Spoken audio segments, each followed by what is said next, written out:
Hello friends, আজ আর একটা নতুন ভিডিও নিয়ে এসেছি। আজকে আমি এখন খাবো মাংস আর মুড়ি। এখানে কড়াইতে খানিকটা চিকেন আছে, দেখুন একদম লাল লাল ঝালঝাল মতো চিকেন, আর এতে দিয়েছি কয়েকটা আলু। আমার সুগার আছে, কিন্তু আমি খুব বেয়ারা, জানেন, মিষ্টি আলু সব খেয়ে নিই। যখন খুব বড় রোগ বাঁধবে না, তখন নিজেই বুঝতে পারবো। এখানে আছে ঝাল ঝাল লাল মতো এই যে চিকেন, দেখুন চিকেন কষা।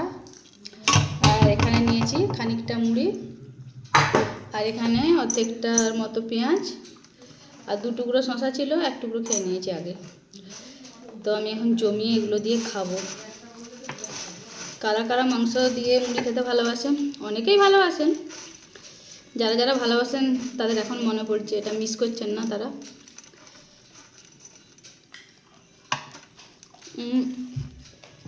বাড়িতে চিকেন হলে হয় রুটি, না হয় মুড়ি খায়। ভাত দিয়ে খুবই কম মাংস খায়। এত সুন্দর লাগে মাংস দিয়ে মুড়িটা খেতে। একদিন খেয়ে দেখবেন, তারপর আমায় বলবেন ভালো না খারাপ।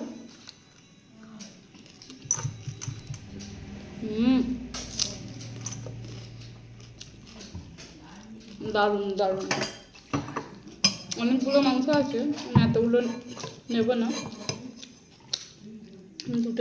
দুটো থেকে 3টে পিস নেব।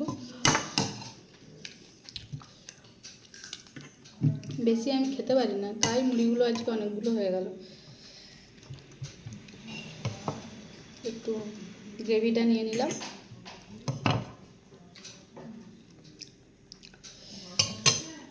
একদম জমিয়ে খাবো। এর সাথে একটা রসগোল্লা পেয়ে গেলে আরও ভালো লাগতো, কিন্তু আজ সারাদিনে 2-3টে মিষ্টি খেয়ে নিয়েছি।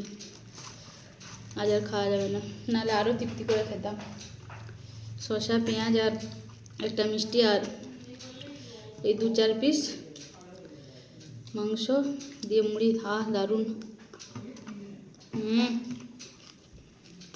লাজবাব।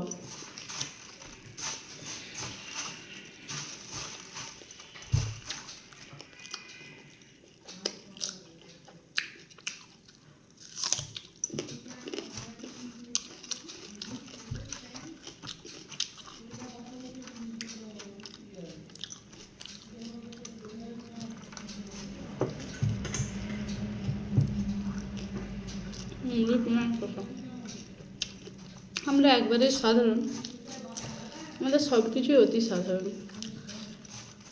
খাওয়া দাওয়া অতি সাধারণ, আমরা নিজেরাও সাধারণ, থাকিও একদম সাধারণভাবে। কারা কারা এই মাংস আর মুড়ি মিস করছেন কমেন্ট করে জানাবেন। আর কাদের এটা ভালো লাগে খেতে, কারা কারা ভালোবাসেন সেটাও কমেন্ট করে জানাবেন। তো সবাই সুস্থ থাকুন, ভালো থাকুন। আজকের মতো ভিডিওটা এই পর্যন্ত। দেখা হবে পরের একটি ভিডিওতে। নমস্কার।